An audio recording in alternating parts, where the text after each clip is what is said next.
Pemirsa, pembangunan ibu kota baru Indonesia di Kalimantan Timur berpotensi besar untuk kembali dilanjutkan di tahun 2021 dengan sejumlah persyaratan. Apa saja syaratnya?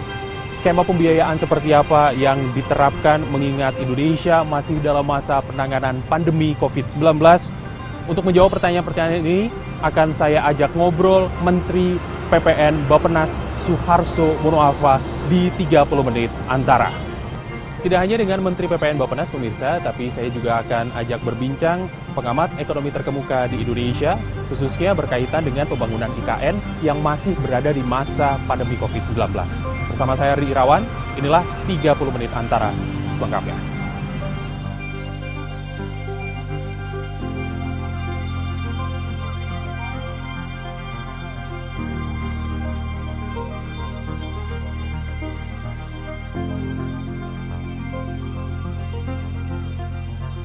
Hari ini sehat, Pak?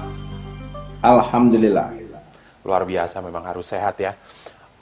Di tengah-tengah kesibukan Pak Menteri, terima kasih sekali sudah menyempatkan untuk bisa ngobrol kita di 30 menit antara. Hari ini sudah olahraga, Pak? Alhamdulillah. Tadi sudah ya, Pak ya? Setelah sholat subuh tadi. Mantap kalau begitu. Olahraga karena sudah menjadi rahasia publik lah, ibaratnya publik sudah tahu bahwasanya salah satu hobi dari Pak Menteri Bappenas adalah berolahraga begitu, agar tubuh sehat dan juga kuat. Sama halnya seperti kondisi negara kita yang pelan-pelan untuk memulihkan diri dan nyatanya sudah berhasil. Bahkan yang paling baru adalah ternyata pemerintah ketok palu lagi untuk fix membangun ibu kota negara, melanjutkan pembangunan IKN. Itu sudah fix ya Pak, berarti sudah pasti ini akan dijalankan tahun ini? Ya, pertama begini, berulang kali dalam berbagai kesempatan, saya menyatakan bahwa seperti yang pernah disampaikan oleh salah satu pemenang hadiah Nobel di bidang ekonomi, kalau salah beliau itu memenangkan hadiah Nobel Ekonomi pada tahun 2015. Sehingga Pak Anton, saya tidak salah namanya, Anton Giddens. Ya. Nah itu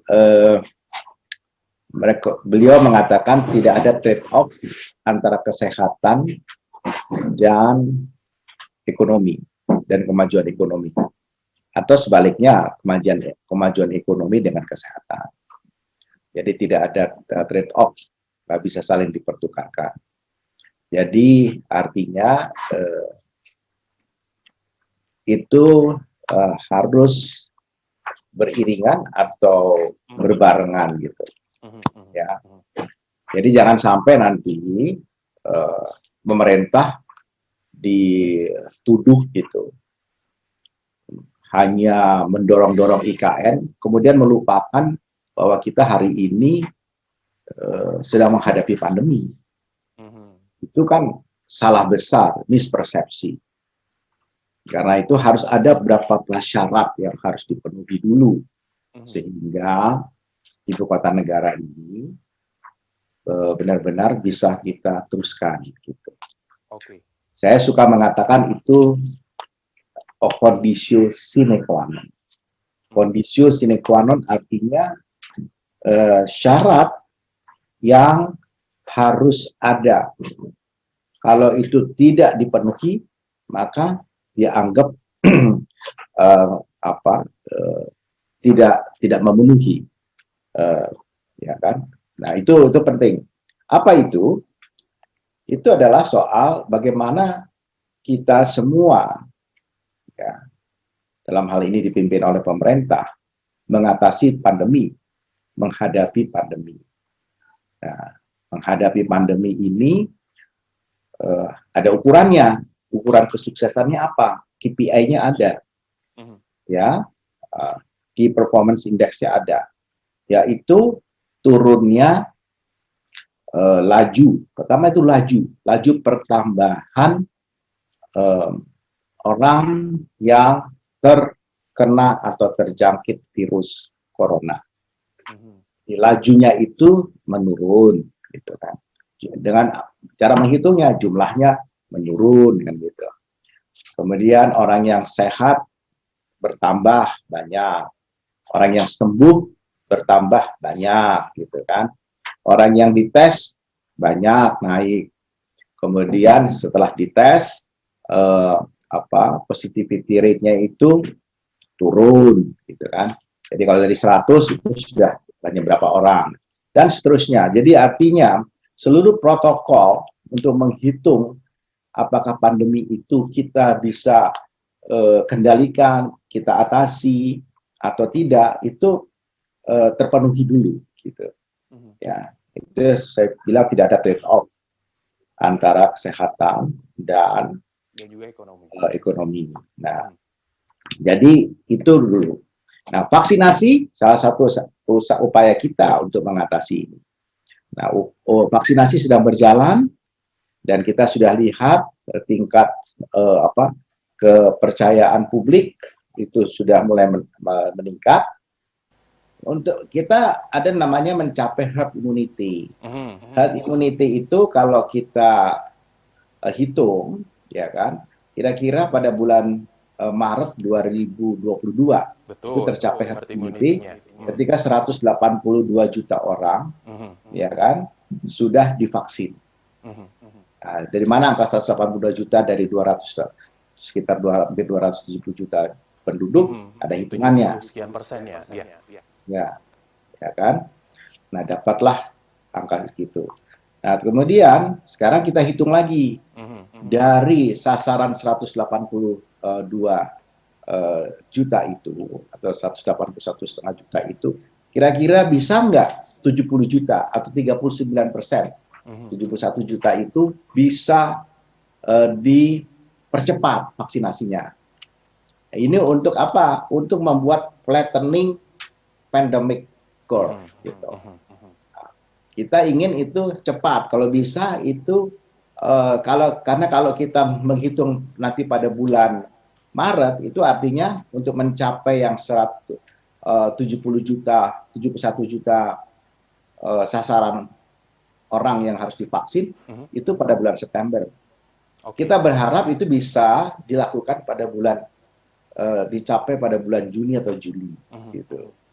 Oke, kalau begitu pertanyaannya sekarang adalah, untuk sekarang Pak, sekarang berarti kan masuk di bulan April, persiapan master plan segala macam begitu, sudah. Mungkin bisa kasih bocoran sudah sampai mana Pak? Oh, master plan-nya udah selesai Mas, tahun lalu udah selesai master plan. Oke, untuk menuju ke pada saat nanti ternyata memang berhasil, prasyarat pertama itu dipenuhi, itu sekarang sedang ada tahapan apa Pak, proses apa Pak? Oh iya, kita sekarang menyiapkan pertama memastikan titik nol. Nanti kira-kira minggu depan saya akan ke IKN. Untuk melihat, ini kan lagi pas musim hujan, apa memang dia banjir atau enggak di daerah mana yang katanya banjir itu. Saya mau lihat mengenai jalannya air itu, mengalirnya kayak gimana. Jadi kita bisa lihat strukturnya. Kemudian kita memastikan titik nolnya di mana. Nah, titik nolnya, kemudian kita ingin itu jadi urutannya adalah pertama kita memastikan dulu delinasi batasan dari 256.000 hektar itu. Sudah firm, pertanyaan jelas, memang sudah. Tapi sekarang kita ingin pastikan lagi pas sudah. Kemudian 56.000 hektar itu pas delinasinya. Sudah, di gambarnya sudah pas. Kemudian 5.600-nya gitu. 5.600 itulah yang harus kita bangun. Build up areanya. Jadi bayangkan hanya berapa persen dari 256.000 ya yang akan dibangun. Nah, di titik 5.600 hektar ini kan harus dihubungkan kepada dunia luar. Dalam hal ini misalnya Kota Balikpapan, Kota Samarinda. Kemudian kita mesti pastikan seluruh public utility, air, listrik, kemudian infrastruktur dasar seperti jalan, itu semua sudah bisa dibangun, gitu, ya kan? Nah, artinya sudah letak-letaknya di mana saja sudah kita bisa pastikan. Gitu. Oke. Berarti ini go or no go-nya berarti September nanti ya Pak ya, ibaratnya begitu ya? Ya, nanti artinya ini ada waktu lah yang berjalan. Yang kita lihat sekarang kan vaksinasi sedang bergerak terus. Kita lihat kapan mencapai titik 1 juta atau sampai 1.100.000 per hari, itu kita sedang kejar kan sekarang. Sekarang kan baru 600-an ribu ya.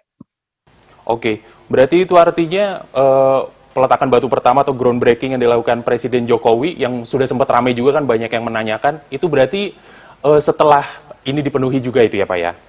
Iya, setelah yang saya bilang tadi. Oke. Kalau prasyarat yang saya kalau ditanya Presiden, Bapak, apakah hari ini, misalnya hari ini nih, tanggal berapa nih? Tanggal 7. Sekarang itu Tanggal 7 siap, nih Pak Arso, sudah bisa? Saya bilang, belum. Ini 7 April, belum. Oh, minggu depan, nanti saya lihat dulu Pak. Gitu kan. Siap. Nah, jadi kan saya mesti pastikan benar-benar gitu, sebagai yang bertanggung jawab dalam hal perencanaan ini gitu. Nanti kalau saya bilang, Pak, everything is okay there, semua sudah well equipped gitu kan, well treated, then silakan Bapak bisa ambil. Let's go, gitu ya Pak ya? Iya. Oke.